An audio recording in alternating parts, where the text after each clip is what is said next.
It's Thursday morning. Lads are on the yard now. One of them's changing the chipper teeth.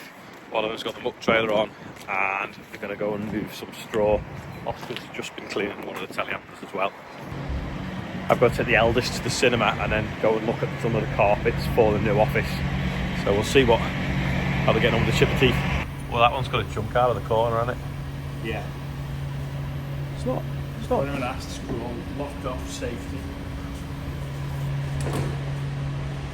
Yeah. Have a look. See how that one's knocked back as well. That one. Yeah. So they do just hit something hard and it hits something. The bolts give way. It's pushed back, and then that's when you'll get your larger pieces of chip going through or penciling long bits of wood. Right. That's the safety thing Rob's on about. Is that going on or coming off? That's going on.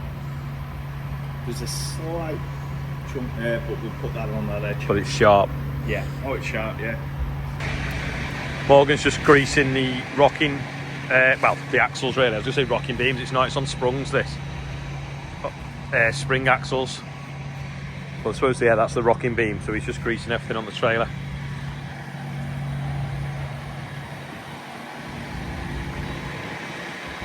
We probably will put this onto the VF tyres, because one of the grain trailers is on VF. Well, this is the one that's going off-road the most at this time of year, so it's probably be better on the other tyres that can run at a lower pressure.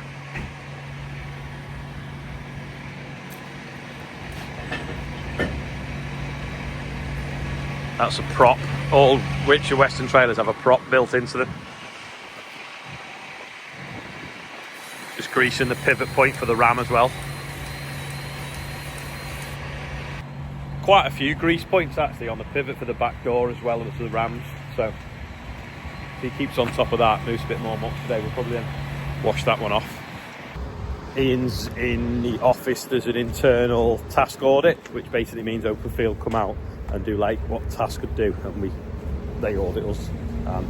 You can do your own one, but it's your own internal one, if that makes sense, but it makes more sense if they do it, because they're not us.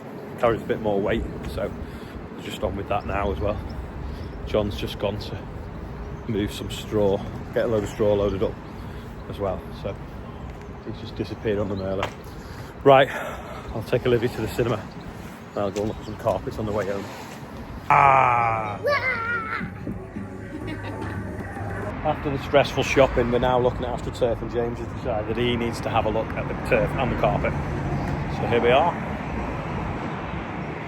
Red AstroTurf, and then looking here now, there's just every that's the forklift, yeah, every single colour of grass you can think of.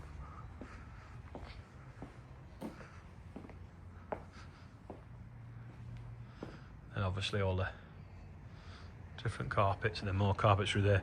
Anyway, he thinks he's got a roll end of this brown stuff, which is like soil coloured, and it won't show the muck for the two smaller offices, so that's what he's looking for now. That looks so real. Back from shopping, and Harry is washing off the buggy. Dave's chipping as well. Very stressful shopping with 3 kids after the cinema. Yeah, can't believe people go shopping for something to do. So like on a Saturday and a Sunday, they like go shopping for a leisure activity. I couldn't think of anything worse. I mean, maybe that's why Amazon's thriving, because loads of people think like me and think it's a waste of time, perhaps. So when we left this morning, there was a massive pile there, and they were still changing the teeth on the chipper. It's now, I don't know, just after 4 o'clock. The pile's pretty much disappeared, and there's a nice big pile there.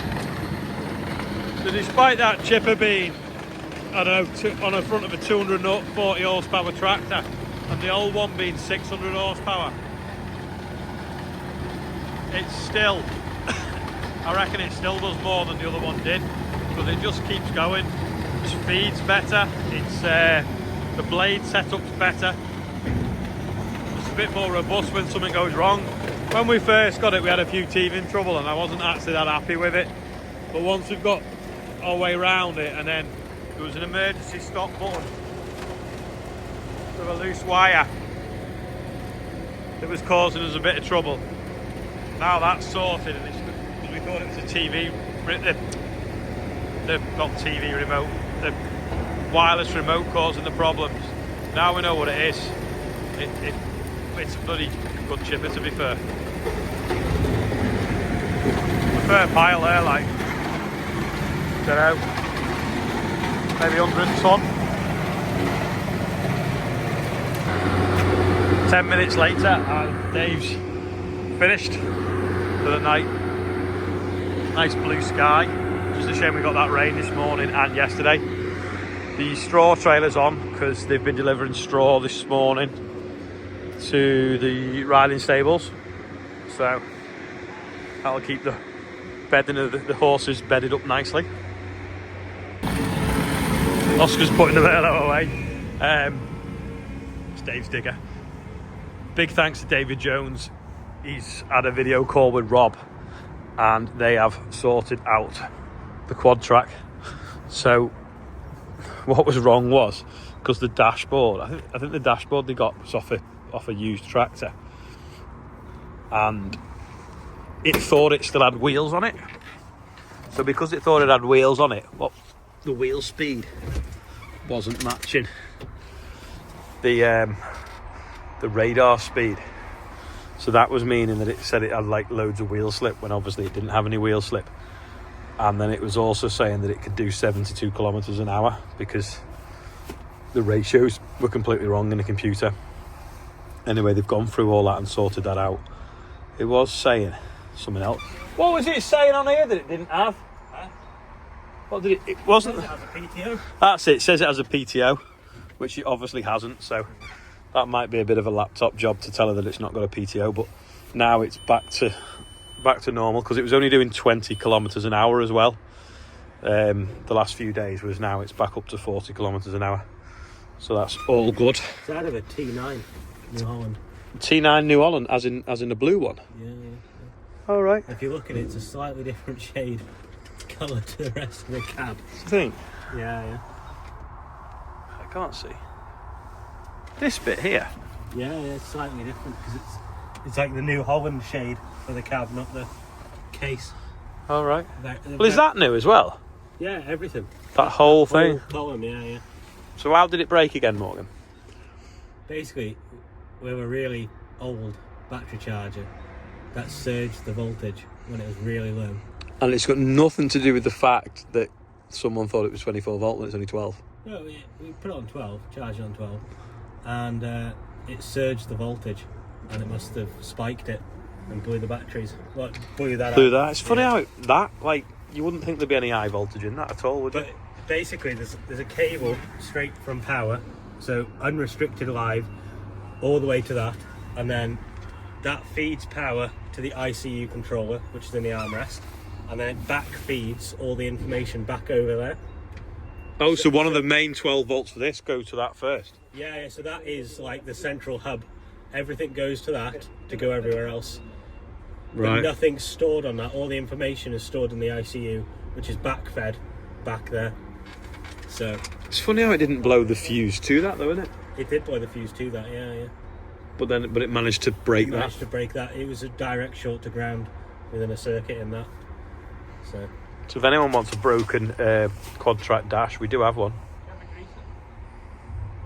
The buggy's been washed and Harry did dry it off, but as it's driven back in here, the water's run back on it, so I've had to pick spaces. We're now up to 86,000 plus gift aid, which is over 90,000 now, which is amazing. Gordon, who works for Bill and Joe, he's 64, happy birthday. Oran Mitchell is the big 1. Emma Griffiths is the big 40, and Shane Hannigan, I think it's pronounced, is 32. So happy birthday everyone on there and anyone else whose birthday is today. Short video today. I've now got to get changed and go up to Meisk College. So that's all today. Thanks for watching, and I'll see you tomorrow.